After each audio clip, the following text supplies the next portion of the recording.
Keesokan harinya, sebelum pergi ke kota Zukui untuk memenuhi janjinya kepada Sumei, Chu Feng terlihat berpamitan kepada Gubo dan gurunya. Dia juga meminta Gubo untuk melindungi gurunya selama kepergiannya. Gubo bilang santai aja, Zuge sudah menjadi bagian dari aliansi. Siapapun yang berani menyentuhnya, maka sama saja cari mati. Gubo juga memberikan hadiah 10.000 manik misterius kepadanya. Meski jumlahnya terlalu banyak, bahkan Chu Feng ingin memberikannya kepada gurunya. Namun Gubo bilang ini buat elu. Tuan Zuge tidaklah akan kekurangan benda itu di tempat ini. 好了，你赶紧上路吧。现在谁要是敢动诸葛先生一根汗毛，我师父的安危就拜托剑灵公会了。那你千万小心。 Beberapa saat kemudian, mendengar kabar dari kedua muridnya kalau ada seorang spiritualis dunia jubah abu-abu menunggangi elang putih datang ke tempat ini, seketika membuat guru ini panik bukan main. Dia beranggapan, apa kesalahan yang telah dilakukan sektenya? Selain dia selalu ketat menjaga para murid, sektenya alias sekte Void hanyalah sekte kecil. Apakah para muridnya turun gunung dan membuat masalah? Akan tetapi kedua muridnya tidaklah melakukan hal tersebut. Waduh, orang yang dimaksud pasti Chu Feng ya guys ya. Nah, karena memang aliansi spiritualis dunia itu menjadi aliansi puncak di dunia ini. Bahkan jubah abu-abu itu sangat jarang. Maka tidak heran anggotanya sangatlah disegani. 为什么会被这么恐怖的人物找上门来啊？是不是招惹什么人了？没有，师傅，从不敢在外面招惹是非。我对门下弟子向来约束极严，怎么回事？虚空宗只是个不入流的小门派，会不会是人家有求于您啊？胡说！灰袍界灵师，你没认错？不会的，不会的。恕罪，小的这就会去解散宗门，拆了房子，打响了小牌，不知何时何地冒犯了。 Nah, ternyata Chu Feng ini tidaklah berniat jahat seperti dugaan mereka. Melainkan dia hanya ingin meminta bantuan untuk menjalankan sebuah rencana. Di sisi lain, ketika para penduduk kota Suzaku sedang bergosip mengenai pernikahan putri penguasa kota alias Suhen, Surau dan Suhen justru terlihat sedang berdebat panas, di mana Surau meminta ayahnya untuk membatalkan pernikahan Sume dan Sangguan sebelum terlambat. Sayangnya, meski Surau telah mencoba membujuk ayahnya, Suhendar masihlah tidak bisa menuruti permintaannya. Pasalnya, hal ini memanglah terpaksa dia lakukan untuk melindungi kota Suzaku. Selain didukung oleh kota Xuanwu, keluarga Sangguan sangatlah dihormati oleh Istana Qilin. Bahkan kultivasi Sang Guanyu alias Guanyu paman Sang Guanya sudah melampaui kultivasinya. Jika pernikahan ini tidak dilakukan, maka keluarga Sangguan pastilah menyerang kota Suzaku untuk menguasai kota ini. Merasa ucapannya tidak didengar oleh sang ayah, Surau lantas berniat untuk mengajak Sumei melarikan diri. Akan tetapi Sumei menolaknya. Pasalnya Chu Feng telah berjanji akan menyelamatkannya. Ucapan Sumei sempat membuat Surau tambah emosi. Jika Chu Feng tidak datang, serta harus melawan keluarga Sangguan, maka mereka tidaklah memiliki bala bantuan. Akan tetapi Sumei masihlah mempercayai kemampuan dan janji Chu Feng. Bahkan dia juga sudah mengalahkan Gong Luyun. Di sisi lain, ketika pemimpin sekte Void masihlah kebingungan dan bertanya apa sebenarnya rencana Chu Feng meminta mereka datang seperti ini ke kota Suzuka, Suhendar justru mendapatkan laporan kalau pemimpin keluarga Sangguan sudah berada di depan aula keluarga. Nah, ternyata keluarga Sangguan ini ingin menikahi kedua putri Suhen. Guanya menikah dengan Sumei, sementara pamannya alias Guanyu ingin menikahi Surau. Permintaan tersebut jelas membuat Suhen emosi dan menantang Guanyu untuk berduel. 我看谁敢！来人呐，把2位小姐给我请出来！你也不想这喜事变丧事吧？识相的你就赶紧交人。你们，无耻！算便宜你了。Sementara itu, ketika Shuro masihlah mencoba untuk membujuk Sumei melarikan diri meninggalkan kota Suzaku, salah satu pelayan melaporkan kalau Suhen sedang berkelahi dengan Guan Yu. Perkelahian itu dipicu karena Guan Yu ingin menikahi Shuro.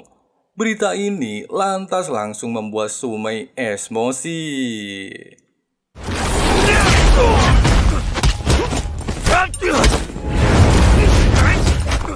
Secara bersamaan dengan kejadian ini, Sumei dan Shuro akhirnya menunjukkan diri.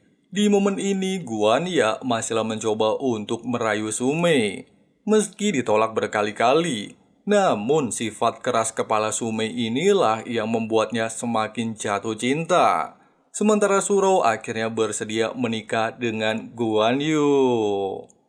你说放就放，放人！快去快回。小美，陪我回房换衣服。这才乖嘛。 Sementara itu, dikarenakan khawatir kalau Chu Feng tidaklah datang, Shuro lantas memberikan sebuah benda kepada Sumei, serta meminta memakannya setelah tiba di keluarga Sangguan. Tindakan kakaknya ini jelas membuat Sumei merasa bersalah. Pasalnya dari awal dia tidaklah mendengarkan ucapan kakaknya. Akan tetapi, nasi sudah menjadi bubur.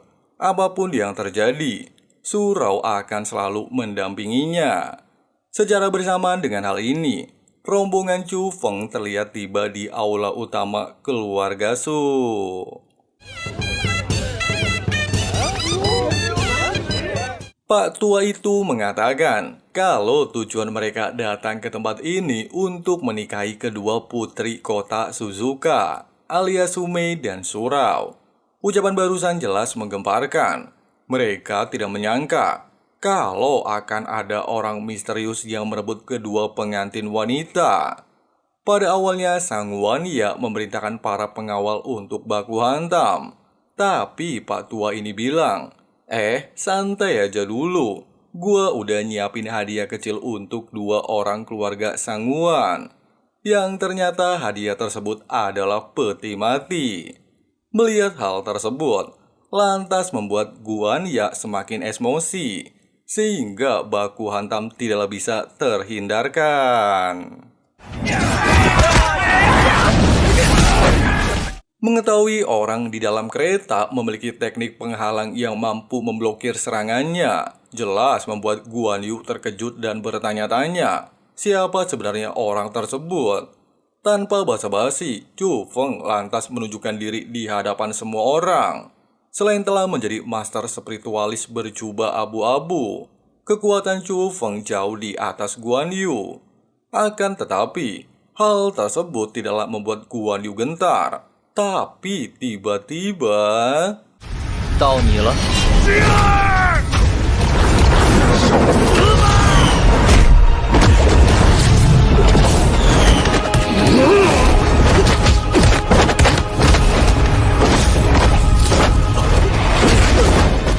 Dikarenakan pertarungan ini sangatlah membosankan, Chu Feng lantas menggunakan teknik harimau putihnya untuk mengakhiri pertarungan tersebut.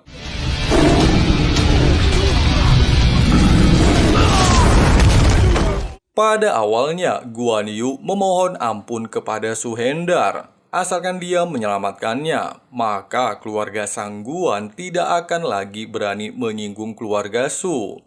Namun sayang, Chu Feng justru tidaklah memperdulikan hal tersebut.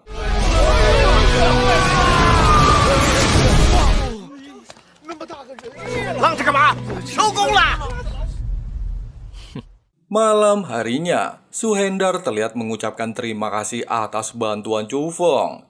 Selain dia telah menyelamatkan keluarga Su, dia juga berhasil menggagalkan pernikahan tersebut. Oleh sebab itu, Suhendar berniat untuk menikahkan Chu Feng dengan salah satu putrinya. Mendengarkan hal ini, Sume justru beranggapan orang yang paling tepat adalah kakaknya. Tapi siapa sangka Chu Feng menolaknya. Dia beralasan Sume dan Surau adalah teman baiknya. Meski sempat kecewa dengan penolakan kedua kali ini, namun dikarenakan Chu Feng memiliki bakat luar biasa, Su Hendar bertujuan untuk merekrutnya sebagai petinggi keluarga Su, sehingga mereka bisa membangun fondasi di kota Suzaku. Lagi dan lagi, Chu Feng menolak tawaran tersebut. Namun, belum sempat percakapan kembali dilanjutkan. Mereka tiba-tiba mendapatkan sebuah kabar dari salah satu pengawal yang ternyata kota Kousan telah diserang dan keluarga Chu sudah dibantai habis. Beberapa hari sebelumnya, Chu Yuan ternyata telah menulis surat terakhir kepada Chu Feng sebagai rasa permintaan maafnya. Dia juga mengatakan, meski Chu Feng bukan darah dagingnya, namun sampai kapanpun dia akan selalu menjadi ayahnya. Nah, surat itulah yang saat ini berada di tangan Chu Feng. Dia terlihat sangat terpukul melihat mayat seluruh anggota keluarga Chu. Bahkan sang ayah sudah terkujur kaku di tempat ini.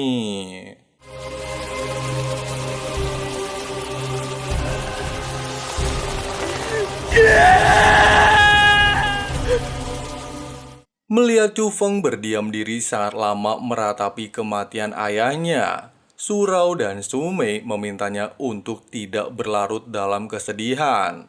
Hal ini justru akan membahayakan dirinya. Ucapan kedua wanita itu juga dibenarkan oleh Tantan.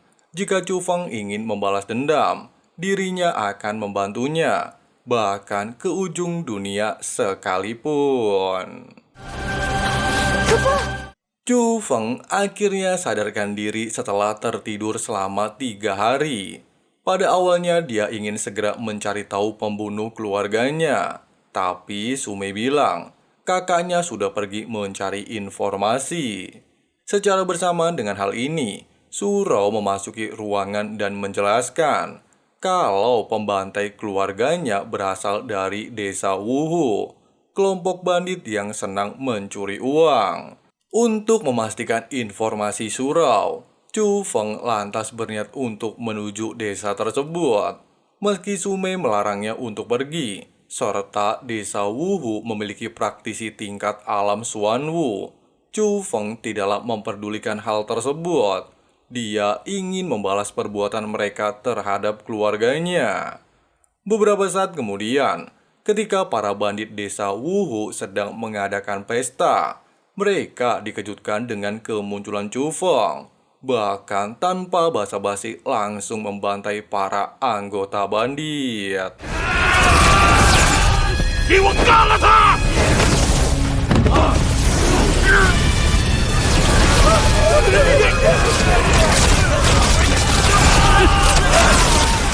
Mengetahui kalau Chu Feng merupakan seorang spiritualis dunia, jelas membuat mereka ketar-ketir, serta memintanya untuk mengatakan keinginannya. Chu Feng mengatakan kalau dia ingin tahu siapa yang telah meminta mereka untuk menyerang keluarga Chu. Akan tetapi, dikarenakan pemimpin mereka tidaklah mau menjawab, Chu Feng kembali membantai beberapa anggota bandit.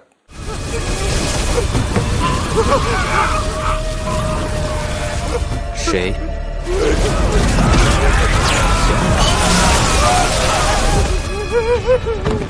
Tepat di saat Chu Feng menghabisi pemimpin bandit, 3 orang anggota yang tersisa akhirnya buka mulut. Mereka mengatakan kalau Gong Luyunlah yang memerintahkan mereka, bahkan surat perintahnya masih mereka simpan. Melihat surat tersebut serta merasa muak dengan permintaan ampun para bandit yang telah membunuh keluarganya, Chu Feng lantas tidaklah memperdulikan hal tersebut, kembali membantai para bandit desa Wuhu tanpa ampun. Di istana Qilin, ketika Lin Ran sedang melakukan kultivasi melampaui ranah Xuanwu, dia mendapatkan laporan dari salah satu prajurit. di mana Gong Luyun secara diam-diam memasuki paviliun Musashi untuk mempelajari teknik Xuan Gong. Meski melanggar aturan, namun Lin Ran tidaklah mempermasalahkan hal tersebut. 他看了那东西后， Sementara itu, ketika Gong Luyun sedang mencari teknik Xuan Gong, dia tanpa sengaja menemukan sebuah surat. Bahkan ketika membacanya, membuat Luyun terlihat sangat panik. Secara bersamaan dengan hal ini, Lin Ran terlihat mendatanginya dan menjelaskan surat tersebut berasal dari ibunya. Di dalamnya tertulis kalau sang ibu mengandung anak dari Lin Ran, tidak lain anak itu adalah Gong Luyun. Hal ini jelas menjadi pukulan besar bagi Gong Luyun. Dia tidak bisa menerima kenyataan kalau ternyata dia bukanlah anak penguasa kota Xuanwu. Dan tiba-tiba... 不是你，我是玄武城少主。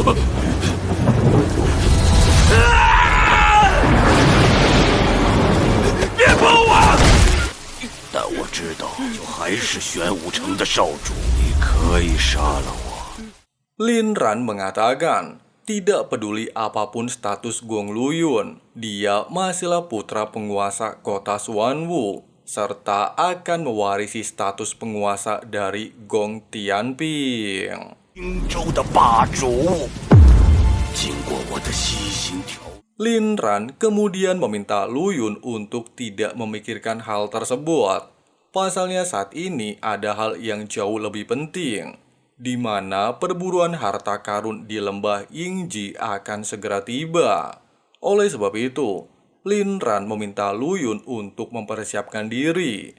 Pasalnya besok pagi mereka akan pergi ke tempat tersebut. Di kerajaan Xuanwu, Gong Tianping terlihat kesal kepada salah satu prajurit, serta memintanya untuk mencari keberadaan Gong Luyun.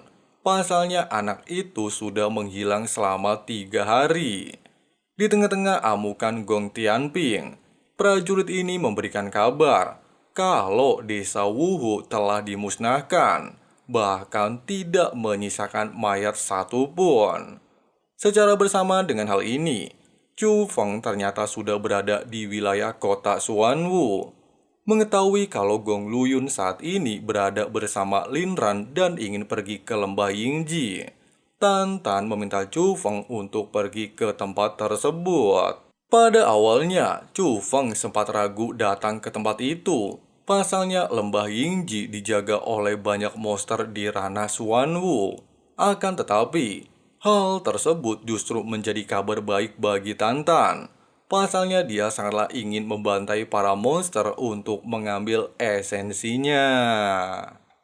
公路云， Beberapa saat kemudian, sambil menuju lembah Yingji, Chu Feng memakan mutiara roh untuk membangkitkan jiwa naganya.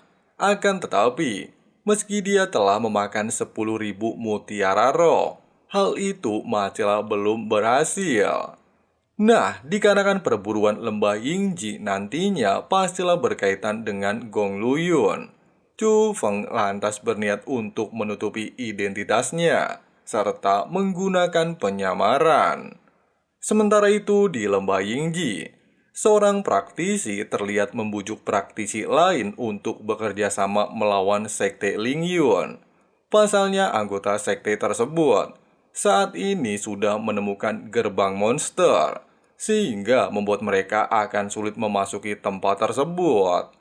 Secara bersamaan dengan hal ini, Chu Feng sudah tiba di tempat ini dengan penampilan barunya, mencoba berbaur dengan praktisi lain untuk mendapatkan informasi.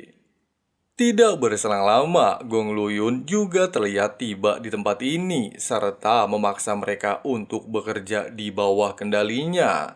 Akan tetapi si praktisi ini menolaknya, dan tiba-tiba...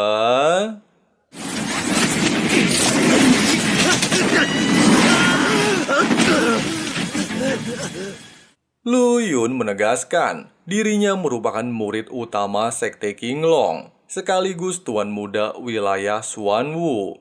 Jika mereka mau bekerja sama dengannya menuju gerbang monster dan melawan sekte Ling Yun, maka dia akan membagi hadiah di tempat itu secara merata.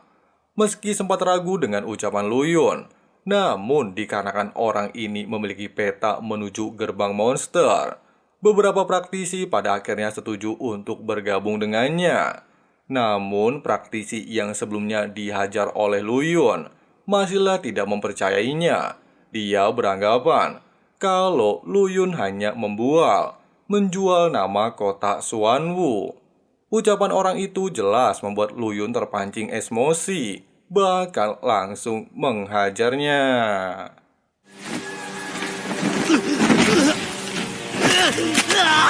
什么话？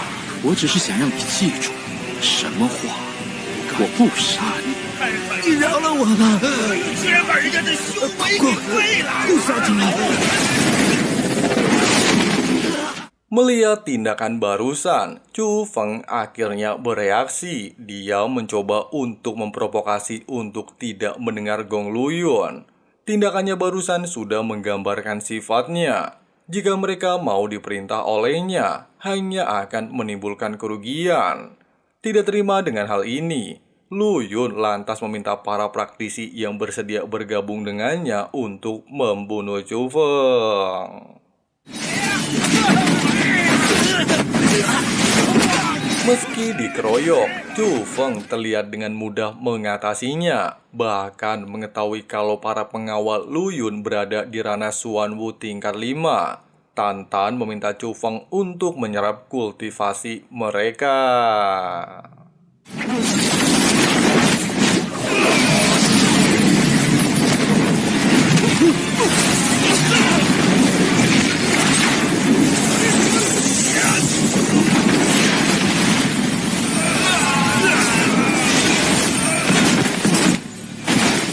Kejadian barusan jelas membuat Gong Lu Yun dan para praktisi di tempat ini panik bukan main. Bahkan mereka kembali dikejutkan melihat kemampuan spiritual Chu Feng, yang artinya orang misterius di hadapan mereka ini merupakan anggota spiritualis dunia.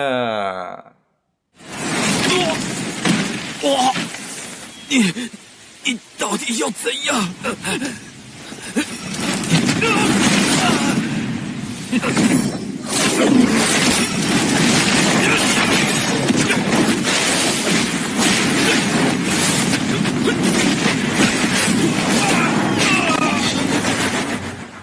Sayangnya, ketika Chu Feng ingin menghabisi Lu Yun, Lin Ran tiba-tiba menyerangnya. Dia juga mencoba meminta maaf atas tindakan Lu Yun yang telah menyinggung seorang spiritualis.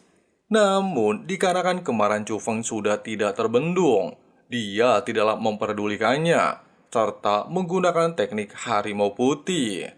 Melihat hal itu jelas mengejutkan Lin Ran. Dia tidak menyangka kalau teknik rahasia yang dia cari selama ini berada di tangan orang di hadapannya. Akan tetapi Lin Ran ternyata juga memiliki teknik rahasia. 来吧，让我看看他的威力！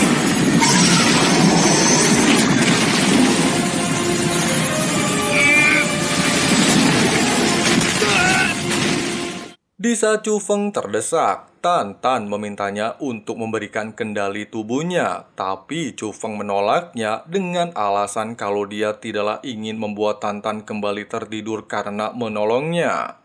Di momen ini juga, secara tidak terduga Chu Feng mampu menggunakan sedikit kekuatan roh naga miliknya.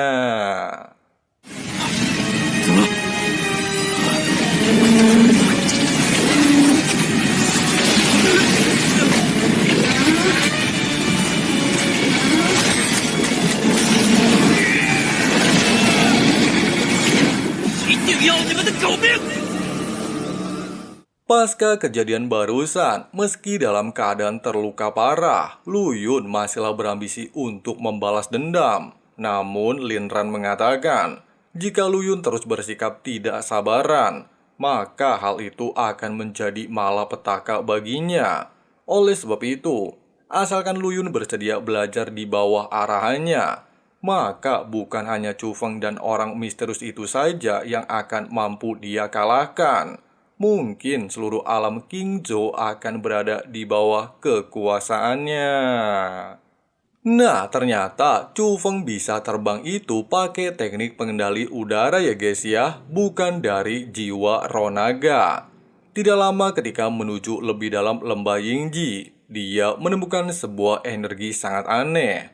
Mengetahui di tempat ini ada salah satu orang di ranah Tianwu dan satu lagi seorang spiritualis berjubah biru. Tan Tan lantas meminta Chu Feng segera meninggalkan tempat ini. Pasalnya jika salah satu dari mereka menyerang, Chu Feng tidaklah akan mampu melepaskan diri. Sampai akhirnya ketika baru saja mendarat di lembah Baiku Yingji, Chu Feng tanpa sengaja melihat pertarungan antara beberapa murid sekte Lingyun melawan para monster penjaga. Mereka dipimpin oleh seorang murid inti bernama Dugu Aoyun.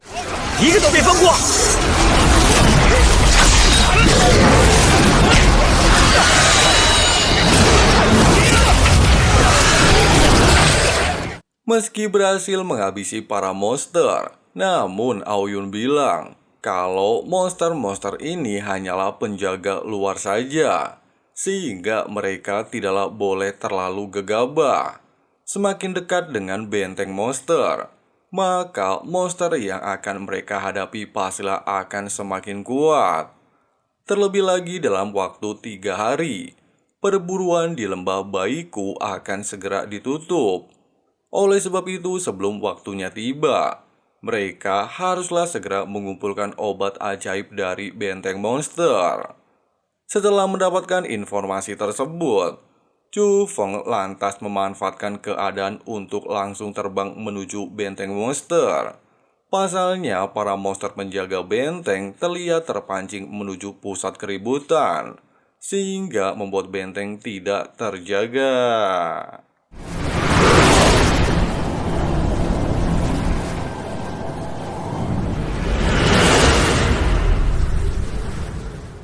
Tidak membuang-buang waktu serta melihat begitu banyak obat ajaib, Chu Feng langsung menggunakan alat penyimpanannya untuk menguras habis seluruh harta di tempat ini.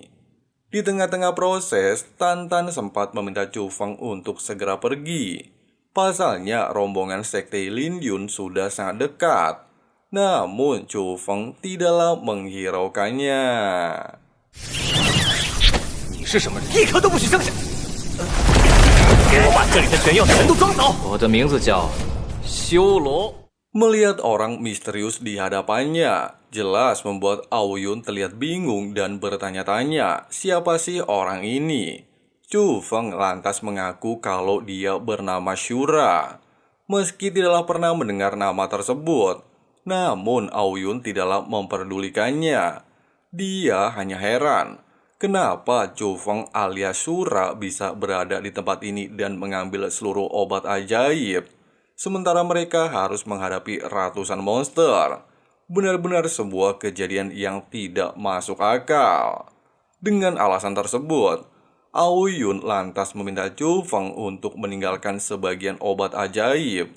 Dengan imbalan, dirinya akan membiarkannya pergi hidup-hidup dari tempat ini. Sayangnya dengan sifat Chu Feng, dia jelas menolak hal tersebut, bahkan menantangnya untuk baku hantam jika menginginkan obat ajaib.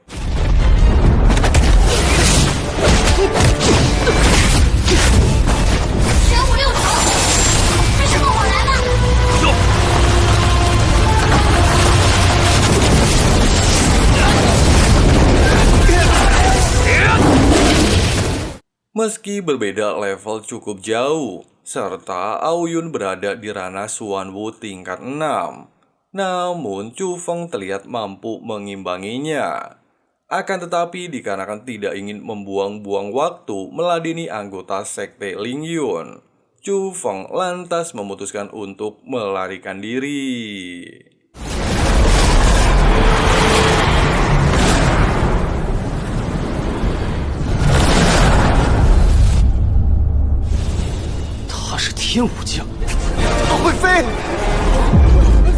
Sesampainya di lokasi yang cukup aman, Chu Feng lantas langsung memulai proses penyerapan obat ajaib untuk meningkatkan kultivasinya.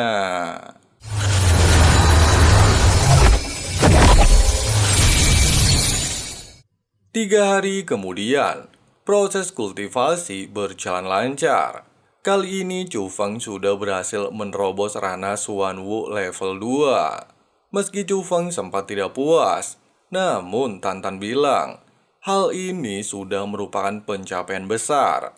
Tidak banyak orang yang mampu berlatih mencapai tahap ini dalam waktu singkat.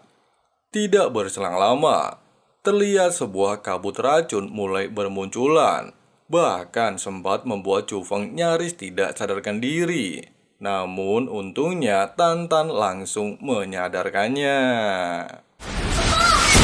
Kejadian barusan jelas membuat Chu Feng terlihat heran apa yang sebenarnya terjadi. Akan tetapi mengingat perkataan Ao Yun sebelumnya, kalau lembah Baishu akan ditutup dalam waktu 3 hari, kemungkinan kabut inilah yang menandakan ditutupnya perburuan harta karun. Nah, dikarenakan kabut tersebut sangatlah berbahaya dan bisa menyerap kultivasi, Tantan lantas meminta Chu Feng untuk segera melarikan diri.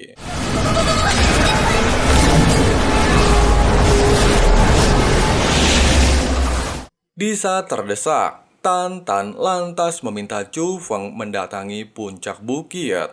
Meski terdapat 2 praktisi kuat di tempat itu, namun pada dasarnya Chu Feng tidaklah memiliki cara lain untuk selamat dari kabut racun. Sementara di puncak bukit, ternyata terdapat sebuah aula. Di dalamnya memanglah ada 2 praktisi kuat yang saat ini sedang memantau Chu Feng. Si bapak berbaju putih merupakan seorang spiritualis dunia berjubah biru bernama Jiang Hen Yuan. Sedangkan si bapak berambut merah bernama Qi Fen yang merupakan jenderal utama Istana Qilin. Melihat proyeksi Chu Feng, Qi Fen sangatlah terpukau. Ternyata dataran Qingzhou memiliki seorang jenius berbakat, sehingga membuatnya sangat tertarik dengannya. Anak seperti Chu Feng bisa menjadi harapan kejayaan dataran Qingzhou. Secara bersamaan dengan percakapan mereka, Chu Feng akhirnya mendarat di depan aula serta memperkenalkan diri dan berasal dari Sekte Qinglong. Mendengarkan hal itu, Qi Fen lantas berniat untuk menyelamatkannya. Akan tetapi Hen Yuan tiba-tiba mencegahnya. Pasalnya dia tidak ingin persembunyiannya selama ratusan tahun diketahui oleh orang lain. Tidak memperdulikan larangan tersebut, serta tidak ingin kehilangan pemuda berbakat hanya gara-gara terkena racun lembah Baiku. Qi Fen lantas secara nekat keluar dari dalam aula.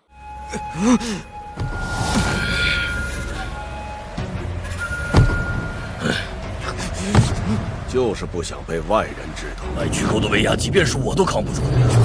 你起来挺住啊！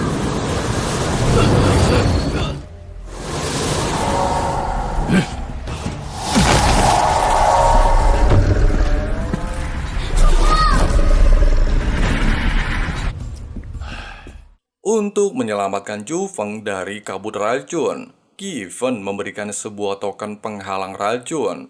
Melihat token tersebut, Tantan lantas berniat untuk menyalin formasi token, sehingga bisa Chu Feng gunakan untuk kembali memasuki lembah Baiku. Secara bersamaan dengan hal ini, dikarenakan Qi Fen tidaklah memegang token, dirinya lah yang saat ini terserang oleh racun. Hal itu jelas membuat Chu Feng terlihat khawatir. Namun Qi Fen memintanya untuk tidak memperdulikannya. Pasalnya dengan tingkat kultivasinya, dia masih bisa bertahan di bawah tekanan racun. Tidak ingin mengambil resiko, serta melihat kondisi Qi Fen semakin memburuk, Chu Feng lantas mengembalikan token tersebut kepadanya. Dan tiba-tiba... Meski sempat panik dan meminta Hen Yuan untuk menyelamatkan Chu Feng, namun ternyata Chu Feng tidaklah terserang oleh racun. Setelah mengucapkan terima kasih atas bantuan senior Qi, dia lantas meninggalkan tempat tersebut. Kejadian ini jelas membuat Given terlihat terkejut. Bagaimana mungkin Chu Feng bisa bertahan di dalam kabut racun? Han Yuan lantas menjelaskan kalau Chu Feng sudah menyalin token pelindung. Dengan kemampuannya itu, Han Yuan lantas percaya kalau anak tersebut kemungkinan bisa merubah situasi di dataran Qingzhou.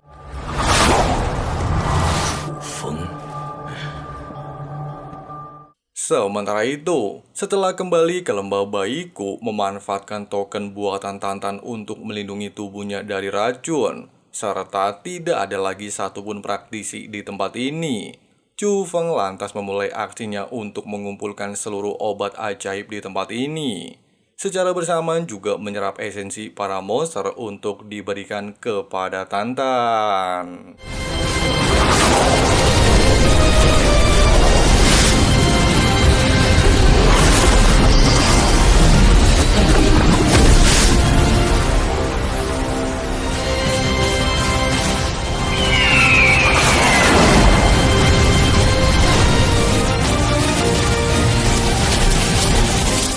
Beberapa hari berlalu, kini Chu Feng telah menerobos ranah Xuanwu tingkat kelima. Dan di hari ini juga, dia memutuskan untuk kembali ke Sekte Qinglong, mempersiapkan diri untuk memenuhi janji pertarungan hidup dan matinya melawan Gong Luyun.